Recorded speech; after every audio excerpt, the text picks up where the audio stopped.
ഒരു സാധാരണക്കാരനായ മലയാളിയോട് ചെന്ന് ചോദിക്കണം, ചേട്ടാ ഈ സൂപ്പർ ഹീറോസ് എന്ന് വെച്ചാൽ ആരാണെന്ന്. അപ്പോൾ അവർ പറയും, അത് ഈ സൂപ്പർമാനെയും സ്പൈഡർമാനെയും പോലെയുള്ളവരാണെന്ന്. ശ്രദ്ധിച്ചില്ലേ, ഈ ലിസ്റ്റിൽ ആദ്യം വന്ന പേരാണ് സൂപ്പർമാൻ. ഇന്ന് അയൺമാന്റെയും ക്യാപ്റ്റൻ അമേരിക്കയുടെയും പേരിൽ ഫാൻ ഫൈറ്റ് നടത്തുന്ന ജെൻസി കിഡ്സിന് ചിലപ്പോൾ അറിയില്ലായിരിക്കും. അവർക്കൊക്കെ ചിന്തിക്കാവുന്നതിലും അപ്പുറമാണ് സൂപ്പർമാൻ ഉണ്ടാക്കിയ ഓളം. ആദ്യം കോമിക്കായി റിലീസ് ചെയ്തപ്പോൾ മുതൽ ആ കഥാപാത്രം ലോകമെമ്പാടും വൻ തരംഗം സൃഷ്ടിച്ചിരുന്നു. നമ്മുടെ അച്ഛനമ്മമാർ അത്യാവശ്യം സിനിമകൾ കാണുന്ന ഒരാളാണെങ്കിൽ അവർക്കൊക്കെ ചിലപ്പോൾ അറിയാമായിരിക്കും. അവരാദ്യം കണ്ട സൂപ്പർ ഹീറോ ചിത്രം ക്രിസ്റ്റഫർ റീവ് നായകനായി 1978 റിലീസ് ചെയ്ത സൂപ്പർമാൻ എന്ന സിനിമയായിരിക്കും. അന്ന് എല്ലാവരുടെയും രക്ഷകരും സുഹൃത്തുമായി വെള്ളിത്തിരയിലെത്തിയ ആ അമാനുഷിക നായകൻ സൂപ്പർ ഹീറോ ചിത്രങ്ങളുടെ ബൈബിളായി മാറി. 90s കിഡ്സിന്റെ ഫേവറേറ്റ് ആയ ശക്തിമാനിൽ വരെ ഇതിന്റെ സ്വാധീനം നമുക്ക് കാണാൻ പറ്റും. എന്തിന്, സൂപ്പർമാന്റെ ഡുവൽ ഐഡന്റിറ്റി എന്ന ആശയം ക്രിഷ് എന്ന സിനിമയിൽ പോലും ഉപയോഗിച്ചിട്ടുണ്ട്. ഇതൊന്നുമല്ല ഇതിന്റെ ഹൈലൈറ്റ്. ഇത്രയും പഴയ ഒരു ആശയമായിരുന്നിട്ടും സൂപ്പർമാൻ എന്ന കഥാപാത്രത്തിന് ഇന്നുമുണ്ട് നിരവധി ആരാധകർ. സൂപ്പർമാൻ ഉണ്ടായ കാലത്ത് തന്നെ പിറവിയെടുത്ത പല കഥാപാത്രങ്ങളും ഇന്ന് മരിച്ചു മണ്ണെടുത്തു.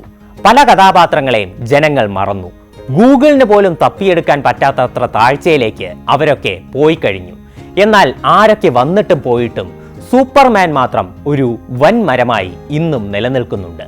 ഏത് അവഞ്ചേഴ്സ് വന്നാലും ഒരു സൂപ്പർമാൻ ചിത്രം പുറത്തിറങ്ങുന്നത് വരെ മാത്രമേയുള്ളൂ ആ ഓളത്തിൻ്റെയൊക്കെ ആയുസ്. എന്തായാലും 12 വർഷത്തെ ഇടവേളയ്ക്ക് ശേഷം പുതിയൊരു സൂപ്പർമാൻ ചിത്രം കൂടി റിലീസാകാൻ ഒരുങ്ങുകയാണ്. ഡേവിഡ് കോറൻസ്വെറ്റാണ് പുതിയ സൂപ്പർമാൻ. ജെയിംസ് ഗൺ ആണ് സംവിധാനം. DC സ്റ്റുഡിയോസ് രൂപീകരിച്ചതിന് ശേഷം തിയേറ്റർ റിലീസ് ചെയ്യുന്ന ആദ്യ ചിത്രമെന്ന പ്രത്യേകതയും ഇതിനുണ്ട്. ഇതിന്റെ ട്രെയിലർ കഴിഞ്ഞ ദിവസം പുറത്തു വന്നു കഴിഞ്ഞു. ഗംഭീരമെന്നേ ഒറ്റ വാക്കിൽ പറയാനുള്ളൂ. 1978 ശേഷം ആ പഴയ സൂപ്പർമാൻ വൈബ് തരുന്നതാണ് ട്രെയിലർ. 12 വർഷങ്ങൾക്ക് ശേഷമാണ് ഒരു സൂപ്പർമാൻ സിനിമ വെള്ളിത്തിരയിലേക്ക് എത്തുന്നത്. മുൻ ചിത്രമായ മാൻ ഓഫ് സ്റ്റീലിൽ സൂപ്പർമാനെ ദൈവതുല്യനായ ഒരു അവതാരമായാണ് അവതരിപ്പിച്ചിരിക്കുന്നതെങ്കിൽ പുതിയ ചിത്രത്തിൽ സാധാരണ മനുഷ്യനെ പോലെയാണ് ആ കഥാപാത്രത്തെ കാണിച്ചിട്ടുള്ളത്. ട്രെയിലറിലെ ഒരൊറ്റ സീനിൽ തന്നെ അതിനുള്ള വലിയൊരു ഉദാഹരണം നമുക്ക് ലഭിക്കും. മുൻപ് DC എക്സ്റ്റൻഡഡ് യൂണിവേഴ്സിന്റെ ഭാഗമായി റിലീസ് ചെയ്ത ബാറ്റ്മാൻ വേഴ്സസ് സൂപ്പർമാനിൽ സൂപ്പർമാന് നേരെ നിസ്സഹായരായി കൈനീട്ടി നിൽക്കുന്ന ജനങ്ങളെ നമുക്ക് കാണാനാകും. അവിടെ ഹെൻറി കാവലിന്റെ സൂപ്പർമാൻ ചുറ്റുമുള്ളവരുടെ ദൈവമാണ്. എന്നാൽ പുതിയ ചിത്രത്തിൽ വില്ലന്റെ തല്ലുകൊണ്ട് താഴെ വീണ് കിടക്കുന്ന സൂപ്പർമാനെ കൈകൊണ്ട് എഴുന്നേൽപ്പിക്കുന്ന സാധാരണക്കാരനെ നമുക്ക് കാണാനാകും. അതെ, പുതിയ സൂപ്പർമാൻ ഒരു ദൈവമല്ല, ജനങ്ങൾക്ക് പ്രതീക്ഷയായ ഒരു ഐക്കൺ മാത്രമാണ്. സ്നാക്ക് സ്നൈഡർ സംവിധാനം ചെയ്ത മാൻ ഓഫ് സ്റ്റീൽ മൊത്തത്തിലൊരു ഡാർക്ക് ടോണിലാണ് അവതരിപ്പിച്ചിട്ടുള്ളത്. മനുഷ്യർക്കിടയിൽ ജീവിക്കാൻ കഷ്ടപ്പെടുന്ന ഏലിയനായ സൂപ്പർമാന്റെ സ്ട്രഗിൾസ് പലർക്കും അത്ര ഇഷ്ടപ്പെട്ടിട്ടില്ല.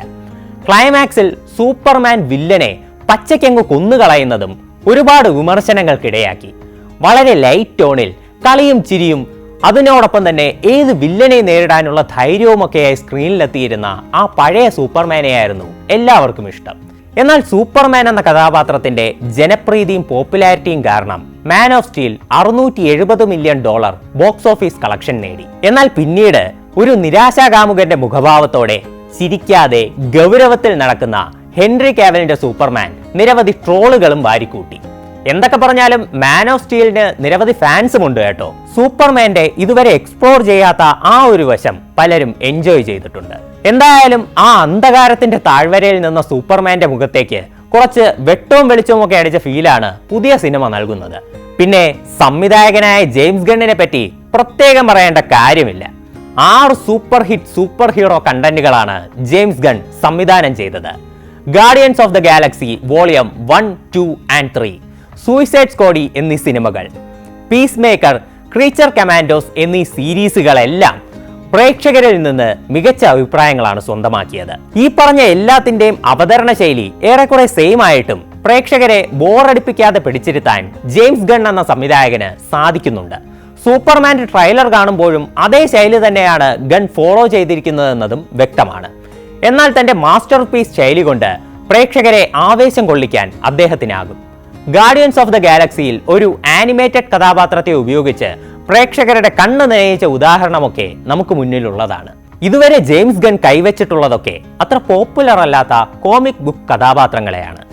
അവയൊക്കെ ഇന്ന് ഫാൻ ഫേവറേറ്റ് ആക്കി മാറ്റാൻ സാധിച്ച ഗണ്ണിന് സൂപ്പർമാൻ സൂപ്പർ ഹിറ്റ് ആക്കുക എന്നത് പൂ പറിക്കുന്നത് പോലെ നിസ്സാരമാണ്.